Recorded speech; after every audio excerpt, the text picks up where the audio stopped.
Welcome to biochemical students. और मैं हूं हिमांशु कुमार और हम लोग पढ़ रहे हैं सॉलिड स्टेट।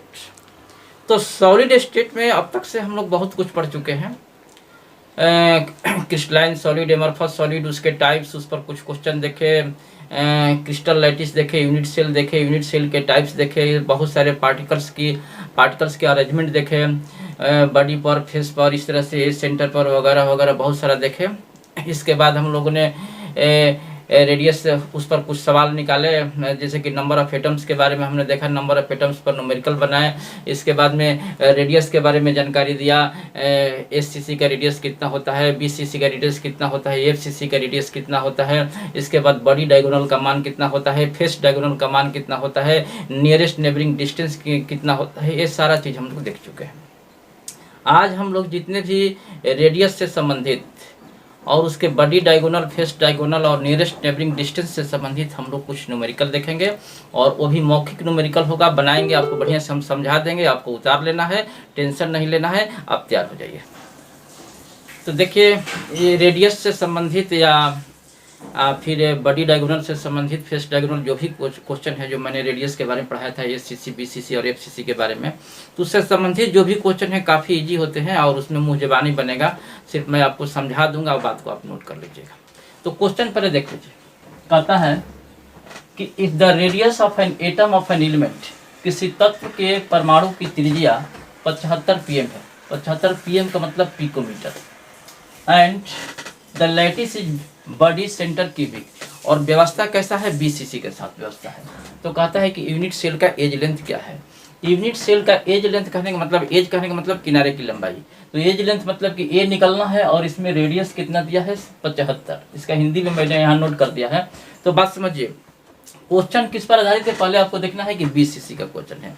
और 20 सीसी के क्वेश्चन में समझिए पहले सारी बात, कि 20 सीसी के क्वेश्चन में आपको निकलना है, एज लेंथ निकलना है, और रेडियस का मान दिया है 75 pm, और pm मतलब पिकोमीटर, और एक पिकोमीटर में 10⁻⁻12 मीटर होता है।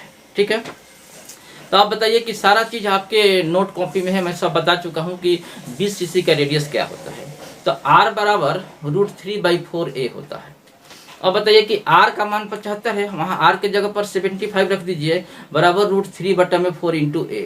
अब a बराबर निकालिएगा तो क्या हो जाएगा, 75 × 4/√3, और 75 और 4 से गुना कर दीजिए, ये कितना हो जाएगा, 300, और √3 का मान आपको पता है 1.732, और दोनों को आप उसमें आप डिवाइड कर दीजिए, वो आंसर हो जाएगा। तो सीधी सी बात है कि मान दिया रहेगा, आपके पास फार्मूला दिमाग में होना चाहिए। तो बस वही, कुछ नहीं करना है, इसको आप नोट कर लीजिए और समझ लीजिए कि r का मान दिया है 75 pm, एक पिकोमीटर में 10⁻12 मीटर होता है। तो आप मीटर में आंसर लाइए, चाहे सेंटीमीटर में लाना है सेंटीमीटर में ला सकते हैं, पिकोमीटर में आंसर लाना है पिकोमीटर में आंसर लाइए। ए का मान मतलब कि एज लेंथ मतलब कि किनारे की लंबाई। बात को खाली समझिए, क्यूब जो है मैंने प्रत्येक क्यूब के किनारे की लंबाई मैंने क्या माना था, ए, तो हमेशा आप ए मान करके चलिएगा। क्लियर। तो आप 20 सीसी क्वेश्चन पर देख लेना है कि किसका क्वेश्चन है, 20 सीसी का है कि एफसीसी का क्वेश्चन है। अगर वो 20 सीसी का क्वेश्चन है तो 20 सीसी का रेडियस का फार्मूला आप लिख लीजिए। तो आप देखिए कि आपको निकलना क्या है, आपको निकलना है ए, तो ए यहाँ से साइड कर लीजिएगा, तो आर, अब यहाँ से आप देखिए, अब आर का जगह पर मान रखना है तो 75 रख दीजिए, यहाँ से ए निकालिएगा तो ये 75 × 4 हो जाएगा, √3 नीचे आ जाएगा, तो 75 और 4 दोनों को मल्टीप्लाई कर दीजिए, यहाँ पर 300 हो जाएगा, और √3 का मतलब लिख दीजिए 1.732, और दोनों को डिवाइड कर दीजिए 1.73 × 2, यहाँ पर आंसर हो जाएगा। हमने यहाँ निकाला पिकोमीटर में। अब इसको मीटर में आप निकालना चाहते हैं तो एक पिकोमीटर में 10⁻12 मीटर, तो आप 10⁻12 से आप गुना कर सकते हैं, वो मीटर में हो जाएगा। सेंटीमीटर में निकलना है तो 1 मीटर बराबर 6 सेंटीमीटर, उससे गुना कर दीजिए, निकल जाएगा। तो ये जो भी क्वेश्चन होगा, किसी में ए का मान निकालने के लिए, किसी में आर का मान निकालने के लिए, किसी में बॉडी डायगोनल का मान निकालने के लिए, किसी में फेस डायगोनल का मान, किसी में नियरेस्ट नेबरिंग डिस्टेंस, यही सवाल है। सारे बात को मौखिक दिमाग में आपको रखना है। ठीक है, ये तो मैं आपको बना दिया कि कॉपी पर आप नोट कर लीजिए कि सारा बात दिमाग में पहले सेट कर लेना है कि बनाएंगे कैसे। ओके, पहले नोट कीजिए।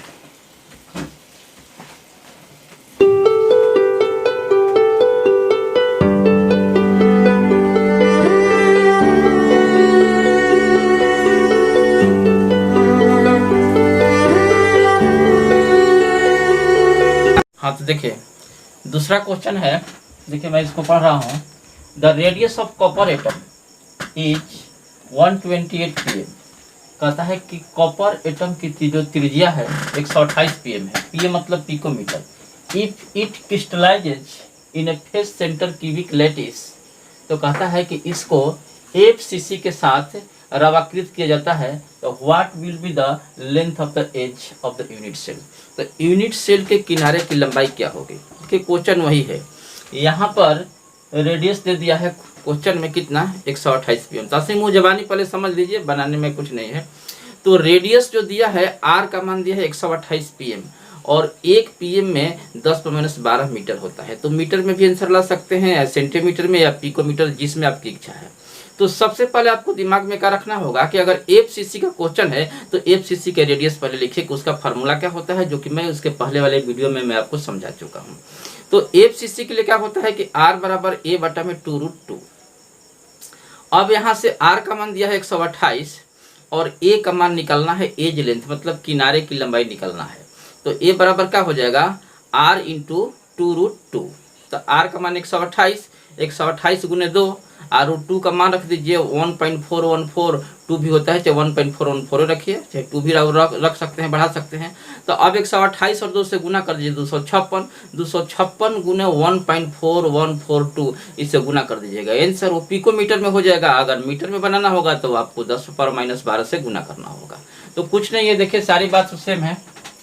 R का मान देखिए यहाँ मैं लिख दिया हूँ कि 128 pm है, पिकोमीटर इसमें दिया ही हुआ है, और 1 पिकोमीटर में 10⁻12 मीटर होता है। A का मान निकालना है, FCC का क्वेश्चन, FCC का रेडियस यहाँ है, यहाँ से A निकाल लीजिए। R का मान दिया 128, तो यहाँ 128 रख दीजिए। 128 बराबर पिकोमीटर में है A बाई 2√2।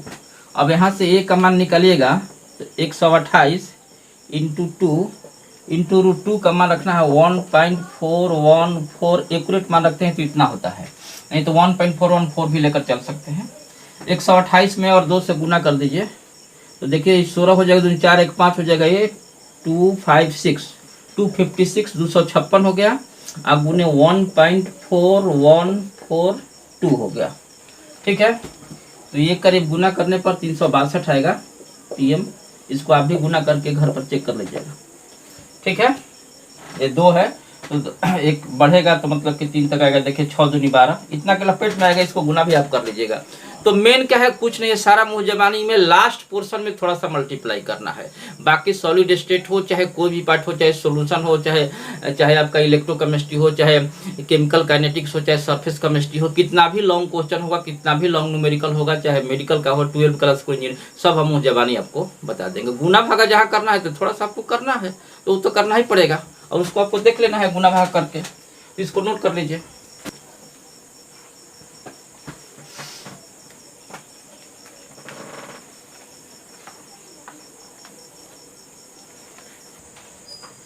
हाँ तो देखिए तीसरा क्वेश्चन है, देखिए मैं क्वेश्चन पढ़ रहा हूँ, समझिए कि सोडियम क्रिस्टलाइजेज इन ए बड़ी सेंटर क्यूबिक यूनिट सेल, मतलब कि 20 cc के साथ उसको रवाकृत किया जाता है, किसको, सोडियम को। विथ एज लेंथ, किनारे की लंबाई कितना है, 4.29 एंगस्ट्रम, 4.29 एंगस्ट्रम है। कहते हैं what is the radius of the sodium atom, sodium atom की त्रिज्या ज्ञात करें, and what is the length of the body diagonal of the unit cell. समझिए बात को, सोडियम है, कहता है कि सोडियम जो एटम है चाहे मेटल है, उसको 20 cc के साथ रवाकृत किया जाता है, और उसमें क्या होता है कि उसमें दिया है कि सोडियम के साथ कि 4.29 एंगस्ट्रम एज लेंथ, 4.29 जो है का एक का मान दिया है। तो कहता है कि इस केस में उसका रेडियस कितना होगा और बॉडी डायगोनल की लंबाई, तो क्या होगा और क्या नहीं होगा आप मुँह जबानी समझिए। देखिए ए का मान दिया है और केस है 20 cc का, तो 20 cc का रेडियस अपने दिमाग में पहले रखिए कि उसका रेडियस क्या होता है। अगर रेडियस निकालना है तो r बराबर √3/4a, तो यहाँ से √3/4 a की जगह पर रख दिए 4.29, √3 का मान रखिए a 1.732 इंटू 4.29, a का मान बटा में 4, और दोनों को गुना कर दीजिए और 4 से डिवाइड कर दीजिए, आंसर वो हो गया रेडियस का मान। अब समझिए, तो गुना भागा जहाँ करना है वहाँ थोड़ा सा आपको करना है, बाकी सारा सवाल मुँह जबानी बनेगा। समझिए बात को। अब बड़ी डायगोनल की बात जो करता है, तो आप देखिए कि जब BCC जब मैं आपको पढ़ा रहा है तो BCC का डायग्राम देखिए, और BCC के डायग्राम में बॉडी के बीचों बीच भाग में देखिए कि जहाँ पर वो बॉडी के सेंटर में इस तरह से था, ये जो पोर्शन था बीच में बॉडी वाला, तो कहता है कि यहाँ से यहाँ तक की लंबाई क्या है। क्या बताया थे आपको, इस तरह से डायग्राम बनाए थे, याद है? ये R है, ये 2R है और R है, तो इसकी लंबाई कितनी हो जाएगी, R + 2R + R, मतलब कि 4R। ठीक है, तो R का मान निकाल दिए हैं 4 से, और R से गुना कर दीजिए, 4 में R से गुना कर दीजिए, आंसर हो जाएगा। दूसरी बात और है, एक तरीका है कि बड़ी डायगोनल का मान कितना था, √3a, याद कीजिए, तो √3a, तो a का मान दिया है, कितना दिया है, 4.29, ठीक है, और √3 से गुना कर दीजिए, मतलब कि 1.732 × 4.29, वो भी आंसर है। और दोनों आंसर बराबर ही आना चाहिए। √3a का मान जो निकालिएगा वो 4R के बराबर होगा, मतलब कि R का मान वहां रख करके 4 से गुना कर दीजिएगा, वो भी आंसर चाहिए। √3 × a, √3 का मान रख करके a से गुना कर दीजिएगा, वो आंसर, दोनों आंसर बराबर रहेगा। तो दोनों तरीका सही है आपको समझने का। फिर सारी बात देखिए, कुछ करना नहीं है। R का मान इतना होता है BCC के केस में, A का मान दिया है, खाली आप समझ जाइए, बाकी गुना कर दीजिए। R बराबर √3/4 × 4.29, A का मान रख दिए, इन दोनों को मल्टीप्लाई किया गया, इतना 4 से डिवाइड कर दीजिए, इतना आंसर हुआ। अब आपको थोड़ा सा यहाँ मल्टीप्लिकेशन करने में थोड़ा सा आपको टाइमिंग लेना है, बाकी किसी भी सवाल को बनाने के लिए हर सवाल मुँह जबानी बनेगा। 7.44/4, इतना हो गया आंसर। अब देखिए, कहता है कि बॉडी डायगोनल की लंबाई, मतलब बॉडी डायगोनल की लंबाई, length of the body diagonal, तो बॉडी डायगोनल की लंबाई यही है, R + 2R + R, मतलब कि 4R, और 4R 4 × 1.86 बराबर इतना। दूसरी बात है कि बॉडी डायगोनल का मान ये भी होता है कि √3a, यहाँ से यहाँ तक की जो लंबाई होती है वो कितना होता है, √3a। तो आप दूसरा भी निकाल लीजिएगा कि अगेन बॉडी डायगोनल की लंबाई अगर आप लिखना चाहते हैं पुनः, अगेन लेंथ, ऐसे लिख सकते हैं, length of the body diagonal. मैं आपको ये इसलिए बता रहा हूँ कि दोनों तरीके से आप समझ रहिएगा। √3a, तो देखो 1.732 × a का मान देखिए यहाँ है, ये 4.29, और दोनों में गुना कीजिएगा तो इतना ही आएगा। इसलिए आप हर तरीके से सिर्फ कंसेप्ट को समझिए, सवाल सब एक है, सिर्फ कंसेप्ट समझना है, बाकी कुछ दिमाग में रखने की जरूरत नहीं है। सारा फार्मूला दिमाग में रहेगा, डायग्राम दिमाग में रहेगा, body diagonal, face diagonal, nearest neighbouring distance, बस यही सवाल है और कुछ है नहीं। नोट कर लीजिए इसको।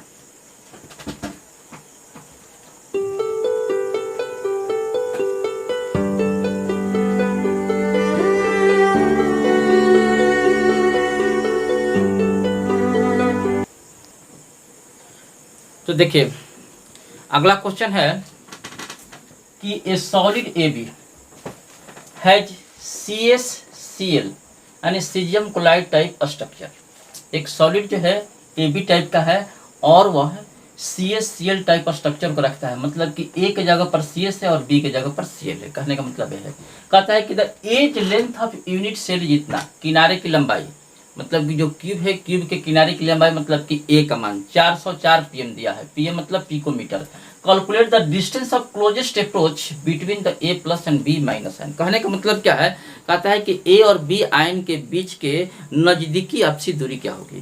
तो आपको एक बताया थे फार्मूला, नियरेस्ट नेबरिंग डिस्टेंस। तो ये वो बात अच्छी तरह से नोट कर लीजिए कि CSCl दिया है, ठीक है, लेकिन ये नहीं दिया है कि CSCl जो है वो BCC के अंदर आता है कि FCC के अंदर आता है कि SCC के अंदर आता है। अब इस बात को अगर आपको पकड़ना है तो कैसे पकड़िएगा। मान लीजिए कि क्वेश्चन में कोई ओपन नहीं करता है कि ये BCC के अंदर है या FCC के अंदर है, SCC के अंदर है, ऐसे सवालों को हम लोग कैसे बनाएंगे। और यही सबसे बहुत बहादुरी है। मान लीजिए कि कोई भी क्वेश्चन बनाता है और उसमें ओपन कर दिया कि ये BCC का क्वेश्चन है, तो समझिए कि अब इससे आसान कोई क्वेश्चन नहीं होता है। लेकिन CSCl BCC स्ट्रक्चर को रखता है, ये आपको जानकारी नहीं है, तो मैं आपको बता रहा हूँ आपको कि SCC हो चाहे BCC हो चाहे FCC हो, आगे चलकर के हम लोग हेक्सागोनल क्लोज पैकिंग पढ़ेंगे और क्यूबिकल क्लोज पैकिंग पढ़ेंगे। तो ये सारे चीज़ का हम एग्जाम्पल एक जगह लिख देंगे पीरियोडिक टेबल के अकॉर्डिंग कि किस तरीके से उसको सजाया जाएगा, ताकि आपके दिमाग में सब कुछ रहेगा। अभी आप दिमाग में इतना रखिए कि CSCl जो है BCC स्ट्रक्चर को रखता है। अब ये BCC का स्ट्रक्चर को और कौन कौन रखता है, इसकी बात हम चर्चा आगे करेंगे। ये बहुत सारी किताब में नहीं भी मिलेगा कि एक साथ कौन कौन एलिमेंट है, और इस चीज को बहुत लोग अधूरा छोड़ देते हैं, जल्दी सब कोई नहीं पढ़ा पाता है। मैं ये नहीं कहता हूँ कि मैं ही एक पढ़ाने वाला हूँ, लेकिन बहुत लोग छोड़ते हैं, ये बात आप कहीं भी देखिएगा बहुत जगह। तो ये सारा चीज एक जगह मैं आपको कर दूंगा, उसके लिए टेंशन नहीं लेना है, क्योंकि मेरे पास आप पढ़ते हैं। तो आप समझिए कि CSCl जो है BCC स्ट्रक्चर को रखता है, और हमको नजदीकी आपसी दूरी निकालना है, तो CSA है और ClB है, मतलब A plus B minus ion के बीच की नजदीकी आपसी दूरी ज्ञात करना है। तो अब बताइए कि BCC के क्वेश्चन के नियरेस्ट नेबरिंग डिस्टेंस का फार्मूला क्या होता है, 2r। नियरेस्ट नेबरिंग डिस्टेंस का फार्मूला क्या होता है, नजदीकी आपसी दूरी का फार्मूला क्या होता है, 2r। और r क्या होता है BCC का r होता है √3/4a। तो ऊपर 2 है, नीचे 4 वो कट जाएगा, 2 से 4 कट जाएगा, 2 बचेगा क्या, √3a/2। और √3 का मान 1.732, और a का मान जो क्वेश्चन में दिया है कितना दिया है, देखिए 404। तो 1.732 इंटू 402/2, 2 से कटाइए 402 यानी 202 बचेगा, 1.732 इंटू 202। हम कहते हैं कि चाहे सॉलिड, सारे फिजिकल का हम गारंटी लेते हैं, मुंह जबानी सवाल टोटल बनवाएंगे, अंत में हल्का फुल्का गुना भागा आपको कोई करना पड़ेगा, थोड़ा सा आपको एक्सपीरियंस बनाना होगा बस। देखिए इधर CSCl है BCC स्ट्रक्चर, इसका हिंदी हुआ कि CSCl BCC स्ट्रक्चर को रखता है। जो लड़का हिंदी मीडियम वाला होगा वो लिख लेगा कि CSCl BCC स्ट्रक्चर को रखता है। ये कमान दिया है 404, कुछ नहीं है इसमें पिकोमीटर। अब पिकोमीटर, 1 पिकोमीटर में 10⁻12 मीटर होता है, और r बराबर √3/4 है। और आपको नियरेस्ट नेबरिंग डिस्टेंस का फॉर्मूला आपको मालूम है 2r। तो आप देखिए r के जगह पर आप रख दीजिए √3/4a हो गया, ये 2 से 4 कट गया 2, √3 का मान रख दीजिए, और a का मान रख दीजिए 404, यहाँ 2 से कटा दीजिए, इन दोनों को गुना कीजिएगा, इतना आंसर हो जाएगा पिकोमीटर। देखिए हमारी सारी बात समझिए, सारा बात नोट कर लीजिएगा, पहले आप नोट कर लीजिए आप इसको।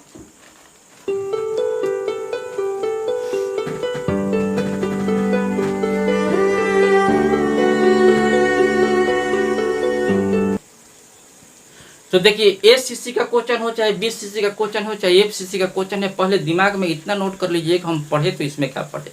पहली बात रेडियस, चाहे SCC का रेडियस हो तो SCC का रेडियस में आपको बताया था a/2, BCC का आएगा √3/4, ये बताया था FCC के लिए a/2 √2। अब वहां से आपको दूसरी बातें क्या रखना है कि BCC का बड़ी डायगोनल क्या होता है, √3 है, FCC का बड़ी डायगोनल क्या होता है, FCC का √2 है। उसके बाद आपको तीसरा पोर्शन में क्या रखना है कि नियरेस्ट नेबरिंग डिस्टेंस, नजदीकी आपसी दूरी। इसके बाद आपको कुछ नहीं याद रखना है। हाँ, अगर याद रखना है तो BCC के अंदर कौन कौन एलिमेंट होगा, अगर याद रखना है तो FCC के अंदर कौन कौन एलिमेंट होगा, SCC के अंदर कौन एलिमेंट होगा, और यही सबसे बड़ी बहादुरी है। और इसको मैं एक जगह सब बायोडाटा करके मैं आपको लिखवा दूंगा, टेंशन नहीं लेना है। तो इन सारे चीजों को पढ़िएगा, जो दिक्कत होगा हमको कहिएगा कमेंट में। इसे लाइक एंड सब्सक्राइब तथा शेयर कर दीजिएगा, और बेल आइकन की घंटी जरूर दबा दीजिएगा।